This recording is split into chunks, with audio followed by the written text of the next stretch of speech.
주간에게는 초등 입학 전 학부모가 알아야 할 초등연산 2탄으로 수학의 첫 단추 끝까지 끼우려면입니다. 우리의 최종 목표는 끝단추까지 잘 끼우는 것입니다. 끝단추까지 잘 끼우려면 무엇보다 첫 단추를 잘 끼워야 하겠지요. 어떻게 하는 것이 첫 단추를 잘 끼우는 방법일까요? 얼마 전 취학 준비를 하는 아이가 이런 류의 문제를 풀고 있는 것을 보았습니다. 아이는 굉장히 당혹스러운 표정을 짓고 있고 엄마는 집중해서 하자, 머리로 잘 생각하잖아 라고 이야기를 하면서 매일매일 하기로 약속한 것이니 어서 하라고 재촉하고 있었습니다. 아이와 함께 문제를 풀면서 살펴보았는데 진도를 조정하거나 학습법을 바꿔줄 필요가 있어 보였습니다. 그 이유는 첫째, 아직 수를 모으는 덧셈 상황이나 추가하는 덧셈 상황을 이해하지 못하고 있었기 때문입니다. 물건을 사용해서 덧셈 상황에 맞게 가져다 놓으면서 덧셈을 연습할 수 있게 도와줘야 합니다.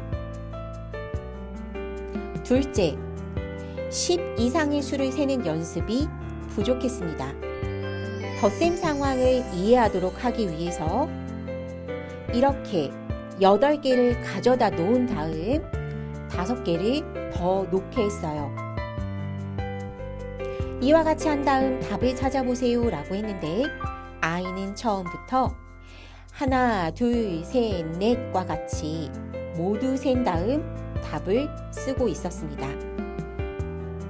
아이는 아직 10개를 묶음으로 보는 것이 익숙하지 않은 거지요.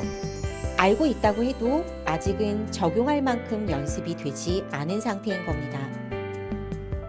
셋째, 이어세기로 답을 찾을 수 없었습니다.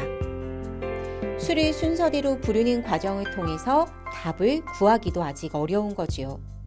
이 방법은 아이가 익숙해질 때까지 인내심을 가지고 시간을 주면서 기다려줘야 합니다.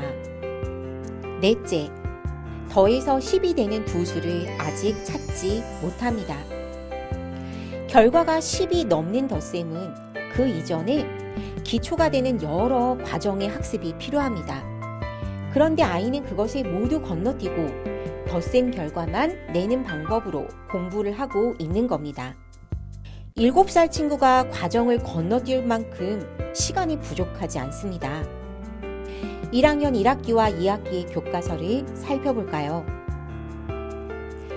1학기 1단원에서 9가지의 수만 학습하고 50가지의 수 단원에서 9보다 1 큰 수로 10을 학습합니다.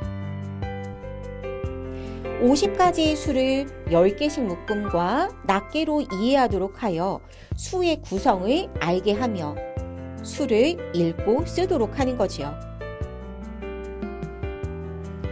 그 전에 배우는 덧셈이나 뺄셈은 어떨까요?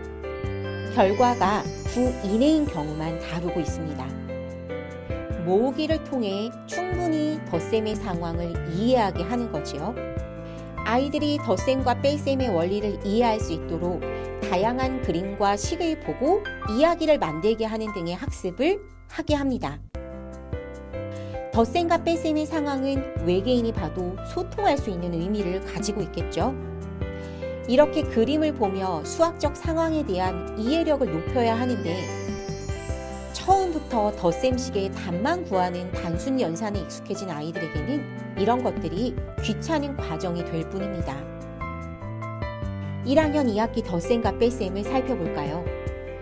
두 자릿수 덧셈과 뺄셈을 학습하지만 이는 1학기에 덧셈과 뺄셈의 원리를 잘 학습했다면 어렵지 않습니다. 자리값만 잘 맞추어 더해주면 되거든요. 아직 받아올림의 개념은 나오지 않습니다. 중요한 단원이 이제 나오기 시작하는데요. 7살 친구가 풀었던 문제를 아주 다양하게 교과서에서 연습을 시키는 중입니다. 이어세기로 덧셈을 하도록 하고 있고 10을 만들어 덧셈을 하는 연습도 시킵니다. 10을 만들어 덧셈을 할 수 있어야 10 이상의 덧셈 원리를 이해할 수 있거든요. 모든 학습에는 순서가 있는 겁니다. 아이가 풀었던 4 더하기 9와 같이 결과가 10 이상이 되는 덧셈을 하기 위해서 이런 여러 학습 과정이 있어야 한다는 것 이해하시겠지요? 교과서에서도 머리로만 생각하도록 하지 않습니다. 실물로 다양하게 덧셈과 뺄셈의 원리를 이해하도록 교과서가 구성되어 있는데 취학 전에 덧셈 결과만 내는 연습을 하면 안 되겠지요. 원리의 이해 없이 빨리빨리만 강조하면 취학 준비가 곧 수포의 시작이 될 수도 있습니다. 1학년에서 이런 기초를 잘 다지고 2학년에 올라오면 받아올림과 받아내림이 있는 두 자릿수 덧셈과 뺄셈을 학습하게 되고 그리고 나서 곱셈 구구 학습을 하게 됩니다. 곱셈 구구의 학습은 정말 중요하지요. 앞으로도 주간회의에서 다뤄볼 기회가 있을 겁니다. 1, 2학년의 학습이 충분하지 않거나 오류가 있는 상황에서 고치지 않고 3학년이 되면 그건 조금 조급하셔야 합니다. 3학년이 되어서 오류가 생기면 그건 빨리 처방을 내려줘야 하는데요. 3학년은 수학을 잘할 수 있는가 아닌가를 결정하는 1차 시기이기 때문입니다. 3학년에 나오는 나눗셈과 분수 때문에 3학년은 정말 중요한 학년인 건데요. 1, 2학년 학습이 제대로 되어 있지 않다면 1, 2학년의 구멍을 메우면서 3학년의 학습을 철저하게 해야 합니다. 그러면 따라잡을 수 있어요. 아직 기회는 충분합니다. 나눗셈과 분수학습이 얼마나 중요한지에 대해서도 앞으로 다루어 보겠습니다. 유의할 것이 있습니다. 3학년이 되어 학습량을 늘린다고 탐구 습관도 없는 아이를 잡으면 안 되겠지요. 주변 조언을 듣고 선행이라도 시작한다면 그건 제대로 아이를 수포의 길로 보내는 일이 될 겁니다. 아이의 수준에 맞춰 개념을 이해하도록 도와주면서 꼼꼼하게 학습하도록 해야 합니다. 준비가 안 된 아이에게 선행 수업을 함부로 하지 말아야 하는 것은 개념과 원리로 접근하지 않고 개념을 빠르게 설명하고 지나가면서 문제만 풀게 하는 선행학습이 많기 때문이지요. 아이들은 제대로 모르지만 한 번 본 것은 안다고 착각을 하거든요. 그러면 어줍지 않은 선행 때문에 학교 공부가 싫어지고 수학은 공부를 많이 하고 있음에도 여전히 수학이 어렵게 됩니다.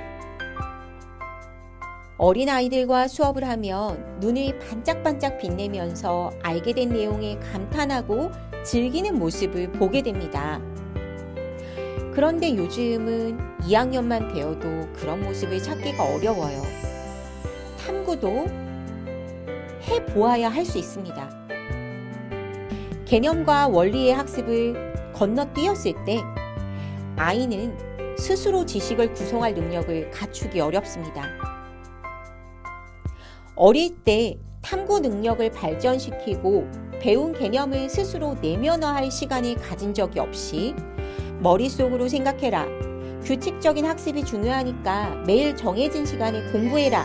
이렇게 하면 배움의 즐거움, 탐구의 성취감을 느낄 기회는 갖지 못하고 공부가 지겨운 일이 될 수 있습니다. 물론 매일의 학습 습관이 중요합니다. 지금 말씀드리는 것은 올바른 학습 과정 없이 이루어지는 매일의 학습입니다. 유아 및 초등 저학년에서 개념과 원리의 이해를 기반으로 해서 의미 있는 반복 학습을 한 친구들이라면 고학년의 학습에서 어려움 없이 스스로 탐구하면서 목표를 향한 학습에 매진할 수 있습니다. 개념의 이해와 탐구하는 태도의 뒷받침이 충분한 아이들이 고학년에서 목표 학습을 위해서 학습량을 늘리고 반복도 한다면 그 효과는 정말 클 겁니다.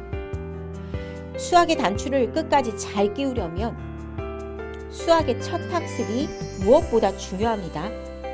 우리가 사는 세상은 이미 바뀌었는데 아직까지 연산 학습 방식은 학부모님 어렸을 적과 같다면 진지하게 생각해 보셔야 합니다. 어떻게 첫 단추를 끼울 것인가? 잘못 끼운 단추를 빼고 어떻게 다시 끼울 것인가? 목표로 하는 학습에서 추진력을 갖기 위해서는 반복이 아니라 개념을 탐구하는 힘, 과정을 즐기는 힘이 필요하다는 것을 기억하세요. 과정을 즐기는 아이는 학습량이 많아도 충분히 소화할 힘을 가질 수 있습니다. 이상 사고력 연산 에그였습니다.